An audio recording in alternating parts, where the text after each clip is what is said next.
Let's see this question. If a circle having center at alpha comma beta, cut the circle x square plus y square minus 2x minus 2y minus 7 equals to 0 and x square plus y square plus 4x minus 6y minus 3 equals to 0 orthogonally, then the value of 2 mod of 3 by 4 alpha minus beta by 2 is equals to. तो basically जो question है वो orthogonal circles का case दे रहा है. Orthogonal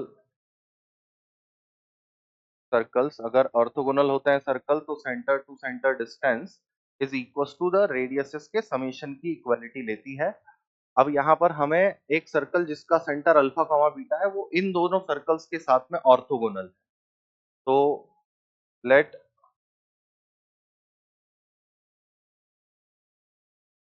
C be a circle with alpha comma beta center and radius is equals to, मैं R suppose करके चल रहा हूं, is orthogonal with given circle.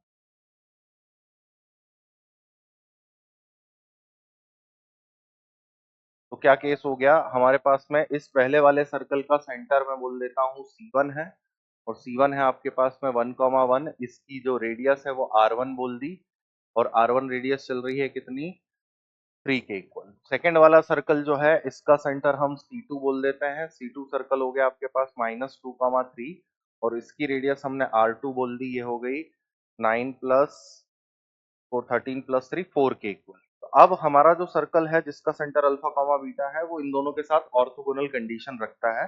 तो ऑर्थोगोनल के केस के लिए हो गया C1 C2 का स्क्वायर इस R1 स्क्वायर R2 स्क्वायर, हमने इसका R माना है रेडियस तो R1 स्क्वायर प्लस R. तो सेंटर टू सेंटर डिस्टेंस की कंडीशन पहले वाले सर्कल के लिए अल्फा बीटा को काउंट करके ये बना रहा है आपका अल्फा -1 का होल स्क्वायर बीटा -1 का whole square R1 radius 9 plus R. यहां से आपके पास में R के टर्म्स में एक इक्वेशन बनी alpha square beta square -2 alpha -2 beta -7 equals to R. ये बिल्कुल सिमिलर है इस फर्स्ट वाली इक्वेशन के. Also it is orthogonal to second वाला सर्कल. तो सेंटर C1 स्क्वायर और C2 square, C2 square is R2 square plus R. फिर से देखते हैं कि इसका अल्फा कॉमा बीटा का सेकेंड वाले सर्कल के साथ में ऑर्थोगोनल कंडीशन बन रही है अल्फा +2 का होल स्क्वायर बीटा -3 का होल स्क्वायर. R2 रेडियस है हमारे पास में 4 तो 16 प्लस R. अब यहाँ से भी R की एक वैल्यू मिली हमें alpha square plus beta square plus 4 alpha -6 beta और माइनस का 7 हुआ ये माइनस का 3 इक्वल्स टू R.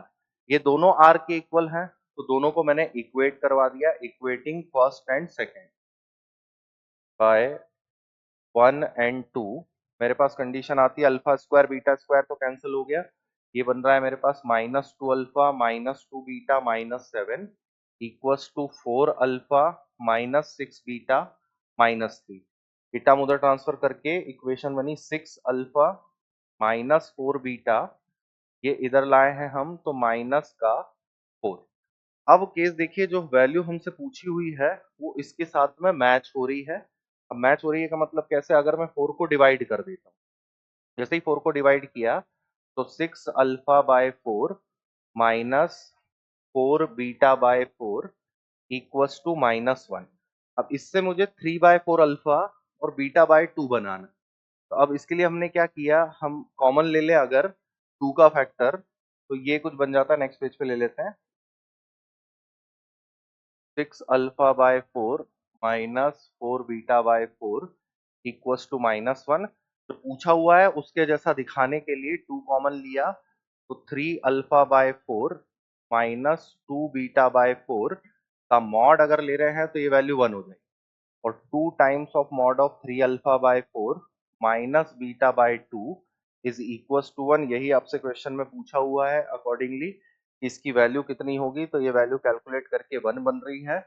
इस पर्टिकुलर क्वेश्चन में ऑर्थोगोनल कंडीशन से हमारे पास में रिक्वायर्ड फैक्टर बन रहा है. आंसर हो गया आपका 1 के इक्वल. देख लीजिए